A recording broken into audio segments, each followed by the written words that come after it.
Hi, hello everyone, and today we are going to discuss about the topic is atoms and molecules.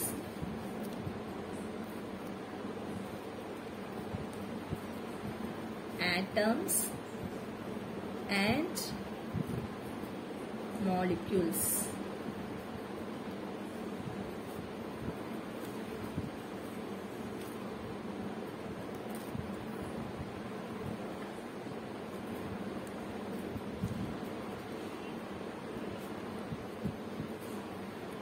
இன்னைக்கு நம்ம என்ன கவனிக்க போறோம் அப்படின்னு பார்த்தீங்கன்னா லிசன் பண்ண போறோம் அப்படின்னு பார்த்தீங்கன்னா ஆட்டம்ஸ் அண்ட் மாலிகுல்ஸ். உங்களுடைய 6th standard 7th standard இந்த கிளாஸஸ்ல நீங்க discussed more about what are called as ஆட்டம்ஸ்னா என்ன மாலிகுல்ஸ்னா என்ன நம்ம டிஸ்கஸ் பண்ணியிருக்கோம். ஒரு சின்ன இன்ட்ரடக்ஷன் மட்டும் கொடுத்துட்றேன். So just imagine this is a chalk piece. This chalk piece actually a matter. So before we move on to know what is atoms and molecules தெரிஞ்சுக்கிறதுக்கு முன்னாடி first we should know matter. Matter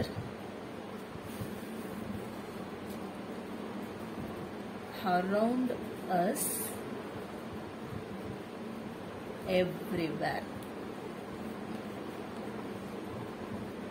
நம்மளை சுற்றி எல்லா இடங்கள்ல என்ன இருக்குன்னு பார்த்தீங்கன்னா matter இருக்கு.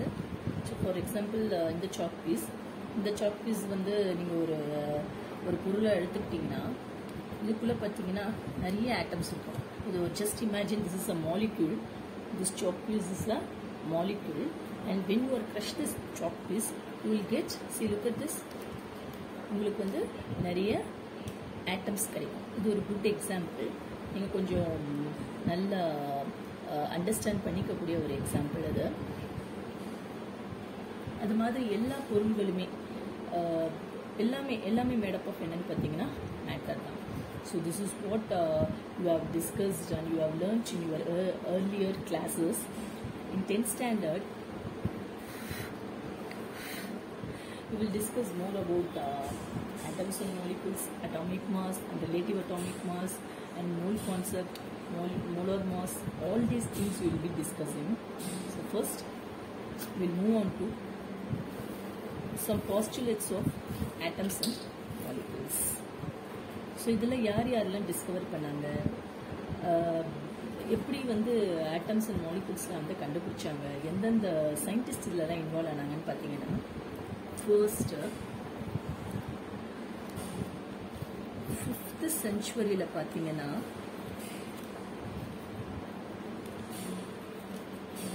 Greek philosophers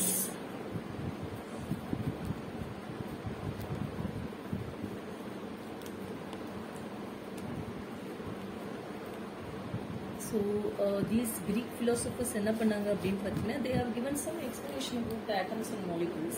அவங்களுக்கு அடுத்து யார் வந்தாங்க அப்படி பார்த்தீங்கன்னா number 2 John Dalton.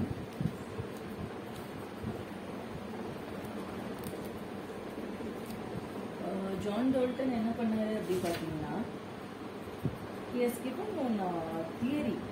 Many theories he has given.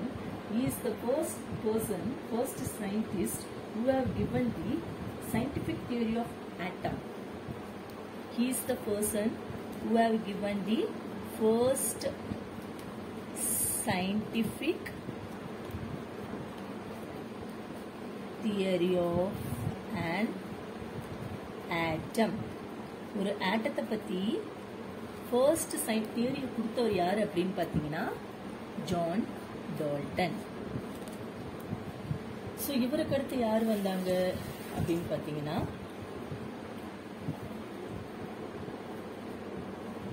J Thomson. After J Thomson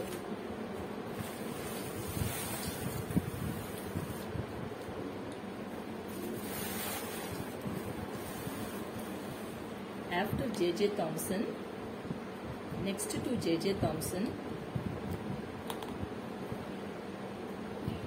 Rutherford,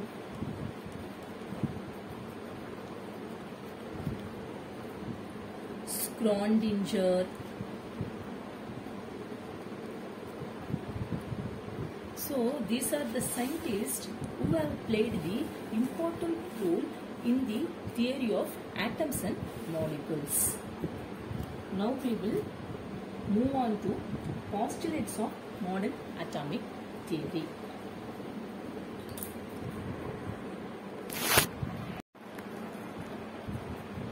Hello. Yeah.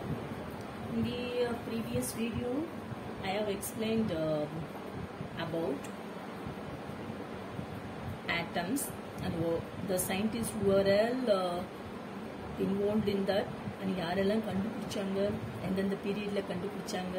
First Greek philosophers BCE in the 5th century கண்டுபிடிச்சாங்க. அதுக்கு அடுத்து ஃபர்ஸ்ட் சயின்டிஃபிக் தியரியை கொடுத்தவர் யாருன்னு பார்த்தீங்கன்னா John Dalton. You know that very well.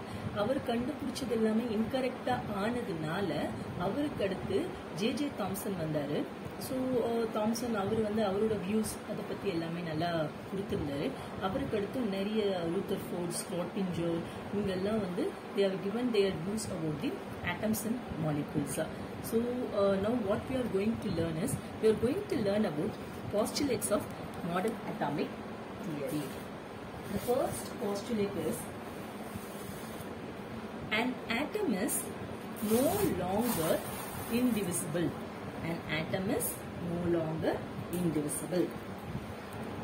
So just listen carefully. It is very easy to memorize. An atom is no longer indivisible. எந்த ஒரு ஆட்டத்தை நீங்க எடுத்தாலும் அதை நம்மளால என்ன பண்ண முடியாது அப்படின்னு பார்த்தீங்கன்னா டிவைட் பண்ண முடியாது. இது எப்போ கண்டுபிடிச்சாங்க அப்படின்னு பார்த்தீங்கன்னா after the discovery of electron, proton and neutron. நமக்கு தெரியும் ஒரு ஆட்டம் அப்படின்னா, ஒரு சின்ன ஆட்டம் அப்படின்னா அந்த ஆட்டத்துக்குள்ள நியூக்ளியஸ் இருக்கணும்னு நமக்கு தெரியும். அந்த நியூக்ளியஸை சுற்றி எலக்ட்ரானும், அந்த நியூக்ளியஸ்குள்ள நமக்கு நியூட்ரானும் புரோட்டானும் இருக்கும். இது உங்களுடைய லோயர் கிளாஸஸ்ல you have discussed already, right? The same thing one day. So இந்த நியூட்ரான், புரோட்டான், எலக்ட்ரான் இதெல்லாம் டிஸ்கவர் பண்ணதுக்கு அப்புறமா தான் நமக்கு என்ன பண்ணாங்க அப்படின்னு பார்த்தோன்னா ஆட்டம் நோ லாங்கர் இன்டிவிசிபிள், நம்மளால ஆட்டத்தை டிவைட் பண்ணவே முடியாது அப்படின்றத கண்டுபிடிச்சாங்க. This is your first postulate. And the second one is, same element may have different atomic masses. Same element may have, so short form I have written here for different is DIFF. Different, AM means atomic mass. This alone you keep it in mind. That is nothing. There is space கொஞ்சம் சின்னதா இருக்கிறதுனால I am writing here. The abbreviation of AM is atomic mass.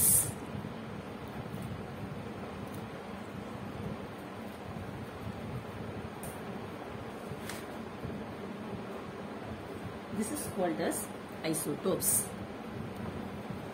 This is called as isotopes. So ஞாபகம் வச்சுக்கோங்க, ஒரே மாதிரி இருக்கிற எலமெண்ட்லயும் atomic mass டிஃபரெண்டா இருக்கும். அதாவது சும்மா ஜஸ்ட் ஒரு எக்ஸாம்பிளுக்காக ஏயின் ஒரு ஆட்டம் இருக்குன்னு நினைச்சுக்கோங்களேன். அதுக்கு பாட்டத்துல இருக்கிறது பாத்தீங்கன்னா அட்டாமிக் நம்பர்.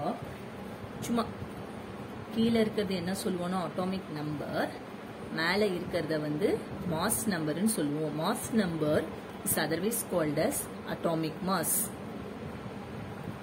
ஸோ உங்களோட அண்டர்ஸ்டாண்டிங்காக நான் ஒரு வாட்டி இங்கே எக்ஸ்பிளைன் பண்ணியிருக்கேன். ஸோ ஏஎம்னா என்னன்னு பார்த்தீங்கன்னா அட்டாமிக் மாஸ், டிஐஎஃப்எஃப்னா different. So same element may have different atomic masses. ஒரு குட் எக்ஸாம்பிள் என்னன்னு பார்த்தீங்கன்னா குளோரின் எடுத்துக்கலாம். குளோரினுடைய அட்டாமிக் நம்பர் 17, ஆனால் அதோட அட்டாமிக் மாஸ் பார்த்தீங்கன்னா 35.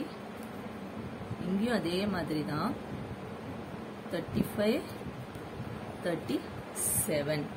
So this is how,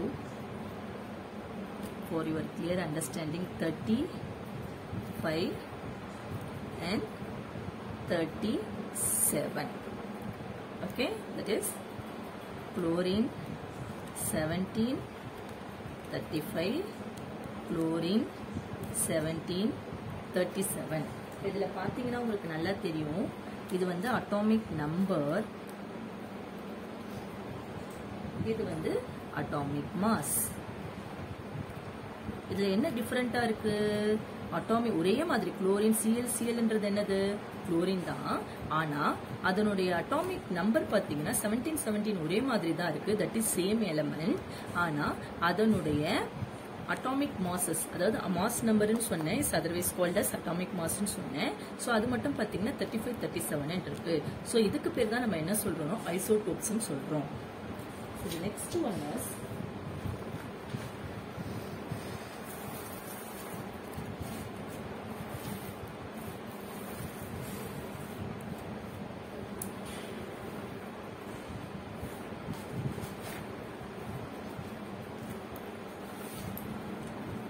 இப்போ இந்த சேம் எலிமெண்ட் சொன்னோம் இல்லையா, அடுத்து நம்ம என்ன பார்க்க போறோம்னா டிஃபரெண்ட் எலிமெண்ட்ஸ் வச்சு பார்க்க போறோம்.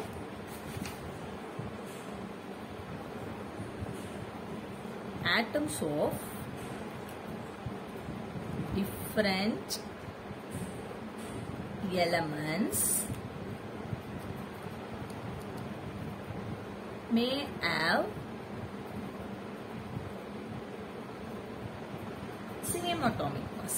அப்படியே இதுக்கு வந்து ரைட் ஆப்போசிட். இப்பதான் உங்களுக்கு நான் எக்ஸ்பிளைன் பண்ணேன். அட்டாமிக் மாஸ்னா that is nothing, that is atomic mass number. Atomic number is different and atomic mass is different. So don't get confused in that. Students mostly get confused in that only.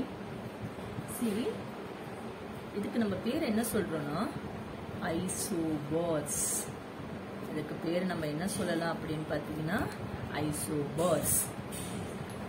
இந்த ஐசோபார்ஸோட example என்னன்னு பாத்தீங்கன்னா organ எடுத்துக்கலாம், தென் calcium எடுத்துக்கலாம். ஆர்கத்தினுடைய atomic number என்னன்னு பாத்தீங்கன்னா 18. அதுவே அதனுடைய mass number என்னன்னு பாத்தீங்கன்னா 20. கால்சியத்தினுடைய மாஸ் நம்பர் என்னன்னு பாத்தீங்கன்னா same 20, but the mass number is 40. So this is how isobars, and this is how the things are getting opposite here. Same element may have different atomic mass, different element may have same atomic mass. This is called as isotopes, and this one we used to call it as isobars. And the next one is one element can be transmuted into atoms of other element. That is, one element transmuted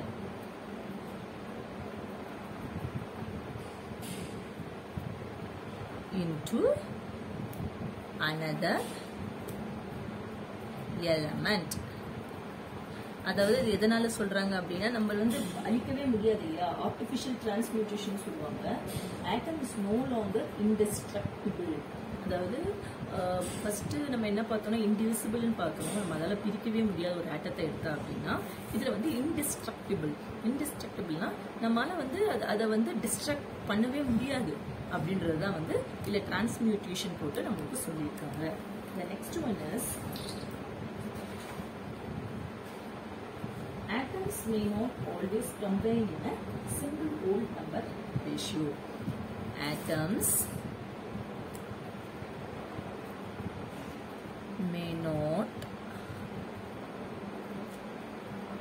combine in a simple whole number ratio. அதாவது இப்போ எல்லாமே வந்து ரொம்ப சிம்பிளா, எல்லா ஆட்டம்ஸையும் பார்த்தீங்கன்னா சிம்பிளா, for example carbon சொல்றோம், நெக்ஸ்ட் ஒன் வந்து போரான் சொல்றோம். இதெல்லாம் பார்த்தீங்கன்னா அப்படியே சிம்பிளா இருக்கு இல்லையா. இதோட ரேஷியோ வந்து 1:2 அது மாதிரி சொல்றோம் இல்லையா. ஆட்டம்ஸ்லாம் பார்த்தீங்கன்னா may not always combine in simple whole number ratio. Good example பார்த்தீங்கன்னா glucose. The formula of glucose is C6H12O6. அதாவது இதுக்கு ஒரு ரேஷியோ நம்ம சொல்லுவோம். இது 1 மடங்கு அப்படின்னா இதோட கம்பேர் பண்ணும்போது இது 2 மடங்கா இருக்கு, இது 1 மடங்கா இருக்கு. So this is so we have to write the ratio. So which means what we are trying to explain is in this glucose C6H12O6 அப்படின்னு வரும்பொழுது ஸோ அதனுடைய ரேஷியோ வந்து நம்ம சொல்றோம். அப்போ அதனுடைய ரேஷியோ எப்படி இருக்கும்னா சிம்பிள் ஹோல் நம்பர் ரேஷியோலாம் வந்து இருக்காது. இப்போ சிம்பிளாலாம் இருக்காது, கொஞ்சம் வந்து டிஃபைனைட்டாக கொஞ்சம் எப்படி சொல்றது ரொம்ப ரொம்ப பெருசாக இருக்கும்ன்ற மாதிரி நமக்கு எக்ஸ்பிளைன் பண்ணுறாங்க. The next one is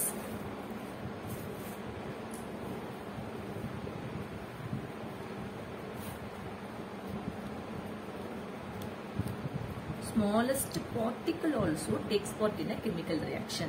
ஒரு ஆட்டத்தினுடைய சின்ன பார்ட் கூட என்ன ஆகும் அப்படின்னு பார்த்தீங்கன்னா கெமிக்கல் ரியாக்ஷன்ல டேக்ஸ் பிளேஸ் ஆகும். ஆட்டத்தினுடைய ஒரு சின்ன பார்ட்டிகல், ஒரு சின்ன ஒரு துகள் கூட என்ன ஆகும் அப்படின்னு பார்த்தீங்கன்னா கெமிக்கல் ரியாக்ஷன்ல டேக்ஸ் பிளேஸ் ஆகும். Last one is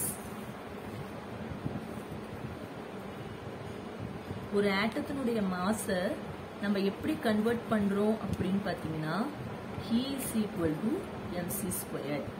E is equal to mc squared. எனர்ஜியா நம்ம கன்வெர்ட் பண்றோம். ஆட்டத்தினுடைய மாஸை நம்ம எப்படி கன்வெர்ட் பண்றோம்? Mass is converted into energy, that is E is equal to mc squared. So children, in the